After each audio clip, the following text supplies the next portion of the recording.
Bueno, muchachos, continuando con nuestros temas, ahora trataremos los componentes pasivos. Vamos a hablar acerca de algunos que ya conocen, otros que por ahí iremos analizando más adelante. Bueno, comenzamos. Aquí tenemos ya nuestra presentación. Componentes pasivos, hablaremos de resistencias, capacitores e inductores, o bobinas, también los conocemos. Y bueno, vamos a ver de qué se trata. Nuestro contenido, bueno, ya lo habíamos mencionado. Resistencia, en primer lugar hablaremos de ella. Vamos a ver, podemos definir la resistencia eléctrica de un conductor como una propiedad del material, que bueno, nos va a representar la oposición del mismo frente al paso de la corriente, ¿sí? El ejemplo muy clásico es una llave del agua en un tubo donde pasa precisamente agua. Si nosotros la cerramos, pues le estamos aplicando resistencia a ese flujo del agua, y es lo que haría la resistencia para nuestro paso de la corriente o nuestro flujo de la corriente. Esta oposición se origina como consecuencia de los choques entre los electrones libres, los de la corriente, y los iones positivos del material, es decir, ya de la resistencia. Y bueno, la causa de estos choques puede ser el calentamiento, o bueno, más bien estos choques pueden causar calentamiento del conductor, el que a su vez, bueno, lo va a transmitir al medio ambiente. Ya cuando tocamos algún conductor por el cual pasa mucha corriente, pues obviamente vamos a sentir que está caliente. Nuestra resistencia de la que estamos hablando se mide en ohm, o la unidad es el ohm, y bueno, esta unidad es llamada así porque por el físico alemán que descubrió su efecto precisamente su efecto de la resistencia y con respecto a la corriente eléctrica. Aquí un poquito de historia al respecto. Vamos a ver que en 1893 Maxwell reúne las investigaciones en el campo de la electricidad y el magnetismo. Estas investigaciones generadas por grandes científicos como Coulomb, Ampère, Ohm, Gauss, Faraday. Solo por mencionar algunos, hay muchos más. Volt, bueno, es Volta. Bueno, perdón ahí por el nombre, pero hay muchos que no incluí, ¿no? Y bueno, también publica las reglas matemáticas que rigen las interacciones electromagnéticas. En un principio Maxwell no reconoce la naturaleza, le llaman aquí corpuscular, de la corriente eléctrica, pero al final de cuentas sus ecuaciones son aplicables incluso después del establecimiento de la naturaleza discreta de la carga, ¿sí? Entonces, a pesar de que algunas cosas no se conocían, las ecuaciones de Maxwell ya las tomaban en cuenta. Tenemos aquí ya algunos símbolos utilizados para representar la resistencia eléctrica y con diferentes propiedades. A eso me refiero más bien a que, bueno, el simbolito, dependiendo la resistencia eléctrica que queremos representar, va a ser el símbolo que podemos utilizar. En el primer caso, izquierda y derecha, los dos símbolos nos representan resistencia eléctrica. Así es como los podemos encontrar tanto en bibliografías diversas como en algunos softwares de simulación. Podemos encontrar uno o el otro. También con el caso de abajo, en el caso de la resistencia variable, también lo podemos conocer como potenciómetros, y aquí también es la forma en que los vamos a encontrar en la diversa bibliografía que circula por ahí, tanto en la red como en nuestras bibliotecas, digamos, con libros físicos. Tenemos otros dos aquí abajo. Estos sí ya son un poquito más específicos. Aquí el de la izquierda nos representa una resistencia, más bien una fotorresistencia. Si vemos dos flechitas que inciden en ella, representa la luz que incide en el cuerpo de la resistencia, y esta luz va a servir para que la resistencia tenga un cambio de valor. En el caso de la derecha nos sirve para representar un termistor o una resistencia que va a depender de la temperatura, ¿sí? Por eso la letra T. Y entonces su valor va a cambiar, ya sea aumentar o disminuir, también con los respectivos cambios de aumento o disminución en la temperatura.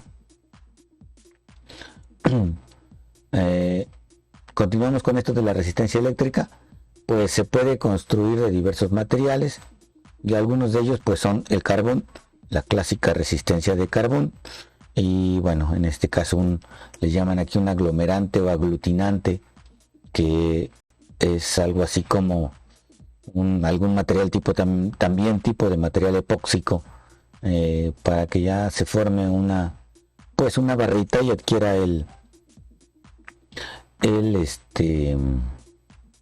la forma que nosotros vamos a conocer más adelante de manera física. Y bueno, ya esto me va a servir para que ahí le fijemos los dos terminales para que la podamos conectar de alguna manera en nuestro circuito. Bueno, el conjunto se encapsula en una resina fenólica o baquelita, y ya esta es la parte que le da la resistencia mecánica para poderlo proteger de la humedad y la temperatura. Este tipo de resistencias de carbón va a tener un rango de valores entre 1 ohm y 22 mega ohms, o sea, entre 1 ohm y 22 por 10 a la 6 ohms, ¿sí? Eso por ahí ustedes ya lo investigaron en cuanto a las unidades y a los prefijos que se utilizan para representarlas. Y bueno, estos son los más conocidos y los más utilizados para trabajar en esto de la electrónica, y obviamente también de baja potencia. Ya cuando se habla de electrónica de muy alta potencia, las resistencias pueden ser de otro material y también de otro tamaño, así como de su valor óhmico va a cambiar.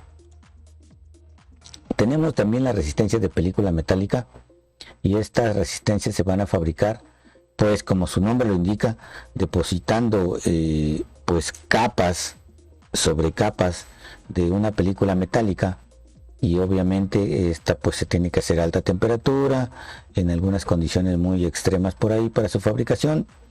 Y bueno, esto es para que se hagan sobre un tubito de vidrio, y se van a fijar también sus dos terminales, se va a encapsular, y la única diferencia es que estas son de alto costo y son para instrumentos de medición. ¿Cuál es la ventaja de estas resistencias de película metálica? Bueno, es que pues van a ser muy precisas en el valor que nosotros estemos pues literalmente comprando o adquiriendo. Va a ser muy próximo el valor, van a tener tolerancias muy pequeñas. Más adelantito vamos a ver de qué se tratan las tolerancias, y a eso se va a referir. Vamos a tener también resistencias de alambre, y estas pues va a ser muy parecido a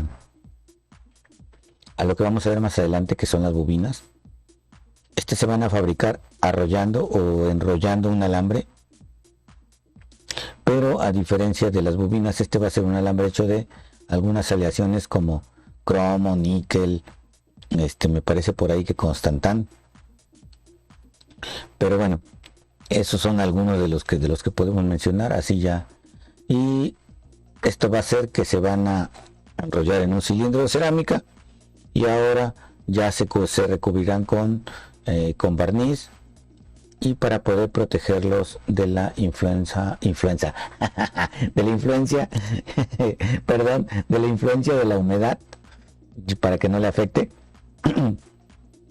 Ahora resulta que se va a enfermar la resistencia del alambre, ¿no? No, de la influencia de la humedad, y estos factores, bueno, ya no le van a poder afectar. En algunos casos también estas resistencias son un pequeño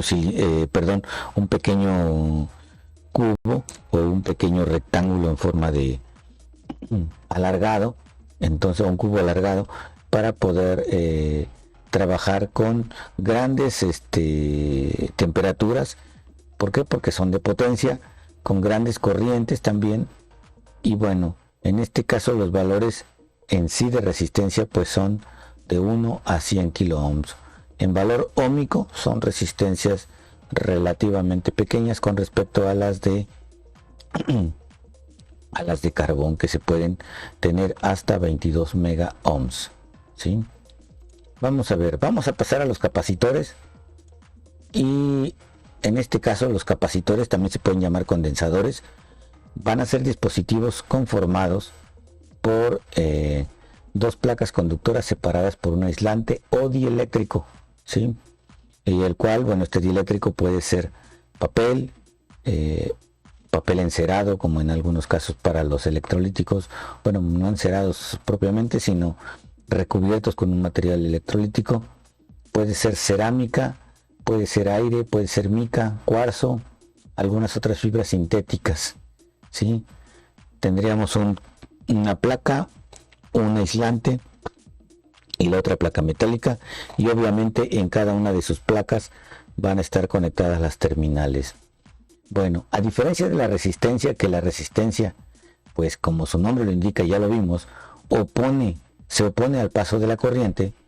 En este caso los capacitores o los condensadores tienen la característica de poder almacenar carga eléctrica. Por eso cuando por ahí escuchen, es que ten cuidado porque el capacitor está cargado, es porque en determinado momento el capacitor del que se está hablando estuvo conectado a una fuente de voltaje, a una fuente de tensión, y pues está conservando la carga. Si es un capacitor que está en un circuito donde no hay nada que precisamente lo descargue, entonces pues se mantendrá con esa carga.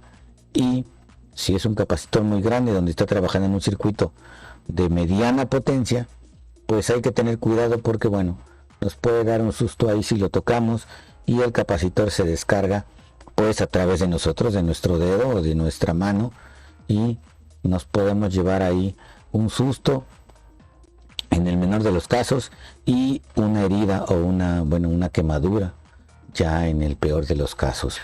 Por eso hay que tener cuidado. Vamos a ver qué más tenemos. Aquí tenemos algunos de los símbolos del capacitor.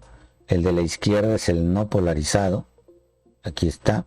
El de la derecha es el polarizado. Normalmente los no polarizados pues son de los que decíamos de capacitor cerámico, de tantalio, de mica, etcétera.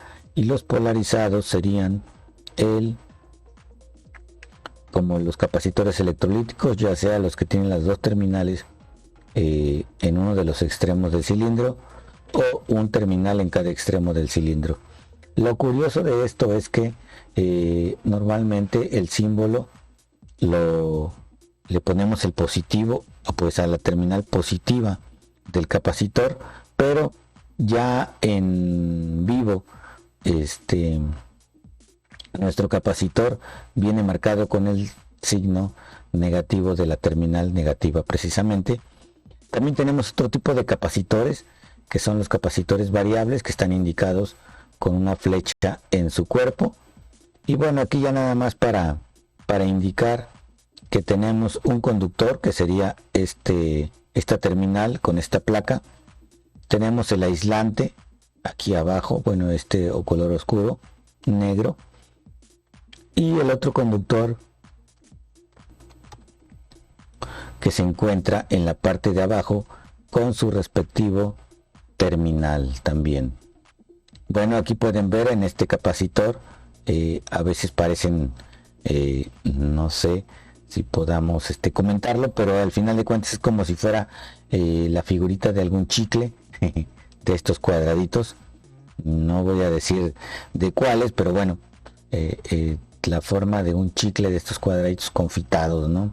Y el número, aquí puede contener números y letras, y los cuales indicarán, dependiendo del tipo de capacitor, algunos datos, ya sea como el voltaje que manejan, la capacitancia con la que también cuentan, y algunos otros datos, por ejemplo, a lo mejor hasta la temperatura a la que pueden trabajar, el voltaje, etcétera. hablemos ahora de bobinas. Y no son de las que tienen cuernos, ¿no? Las bobinas aquellas. Ok, las bobinas son formadas por alambre de cobre en forma de espiral. ¿Sí? Entonces, ya sea que estas también tengan un núcleo de ferrita o algún otro material de tipo ferromagnético, o pueden ser también incluso sin ningún núcleo. Por la forma de construcción, este dispositivo puede almacenar, ahora a diferencia del capacitor, la bobina puede almacenar temporalmente corriente eléctrica, aunque solo sea pues precisamente un alambre enrolladito. Puede almacenar corriente eléctrica y al mismo tiempo va a oponerse a los cambios de la misma.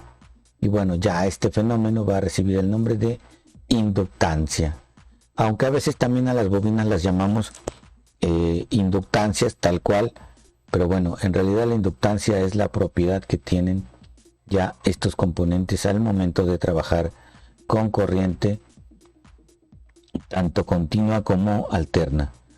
¿Por qué como continua o alterna? Bueno, ya ahí más adelante vamos a ver que la corriente continua puede tener también saltos donde pase de 1 a 0 inmediatamente, bueno, relativamente de inmediato, pero en realidad precisamente ese pequeño tiempo de estar en 0 y estar en 1 va a servir para que la inductancia lo tome en cuenta y podamos hacer algunas operaciones o modificar ese tipo de corrientes de esa manera. Aquí tenemos algunos ejemplos. Aquí a la izquierda tenemos una bobina sin núcleo de aire puede ser también. Entonces aquí tenemos el alambre enrolladito y tendríamos los terminales. Aquí tenemos un núcleo de ferrita, por ahí el dibujito está indicando que tiene un núcleo de ferrita. Tendríamos nuestro alambre enrollado o arrollado en ese núcleo. Podemos tener diversos núcleos. Tenemos aquí otro núcleo como si fuera un carrete de hilo, pero bueno, este núcleo también va a ser de ferrita o algún material ferromagnético, y normalmente a este tipo de bobinas se les llama choque, bobina de choque. Entonces tenemos los terminales, tenemos el alambre enrollado, el núcleo, y sería como la conectaríamos. Tenemos otro que en el cual es una dona, literalmente una donita, y ahora el alambre está enrollado en él, y en este caso a este tipo de bobinas en una dona se les llama toroides. Otro tipo de bobina importante es el que está aquí abajo, que es el que normalmente conocemos como transformador. Su funcionamiento principal es ahora trabajar pues no solo con una bobina, sino con dos en combinación, una que llamaremos primario y la otra como secundario. Entonces en una circulará la corriente alterna principalmente para este tipo de dispositivos, y debido a lo que habíamos mencionado, que va a almacenar el campo magnético, y ahora con ayuda del núcleo va a intensificarse dicho campo, y ya en el secundario, ya sea que tengamos un enrollamiento diseñado para incrementar el voltaje de entrada o para disminuirlo, precisamente sería una de las características de este dispositivo, ya como lo habíamos mencionado, con ayuda del núcleo. Entonces vamos a continuar. Tenemos aquí está otras características. Va a depender también de su construcción, la inductancia que generen. ¿Y esto a qué se debe? Bueno, pues dependiendo del número de vueltas de la bobina. Entre más vueltas tiene una bobina, su inductancia cambia. El área, o sea el diámetro de cada vuelta, va a ser distinta si una bobina es una bobina, un alambrito, ahorita también lo vamos a mencionar. Si el alambrito es delgadito y tiene muchas vueltas, no va a ser lo mismo que un alambre grueso con pocas vueltas. La inductancia va a cambiar dependiendo del diámetro de cada vuelta. Entonces, si el núcleo es quedamos que aunque sea de aire, al final de cuentas es un núcleo y es donde vamos a enrollar nuestro alambre, va a generar una inductancia también distinta. Ya cuando nosotros incluimos un núcleo, ahora va a depender también de la permeabilidad del dicho núcleo, ¿sí? Si mi núcleo es de ferrita, bueno, pues entonces ahora me va a servir para incrementar la inductancia de esa bobina. Vamos a tener que también la longitud de la misma bobina.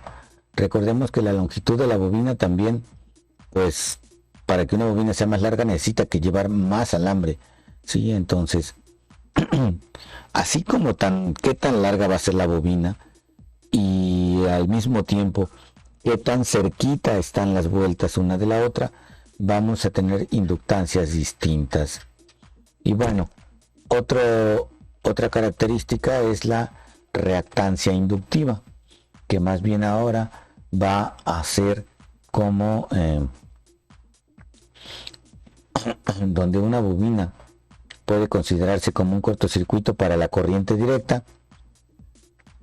Y bueno, si nosotros ya estamos trabajando en corriente alterna, una bobina se va a comportar como una resistencia, porque, bueno, al generarse dentro de la bobina un campo magnético, también vamos a poder generar una fuerza contraelectromotriz, y la cual se opondrá a la primera circulación de la corriente, y en esto, bueno, pues ahora va a funcionar como una resistencia.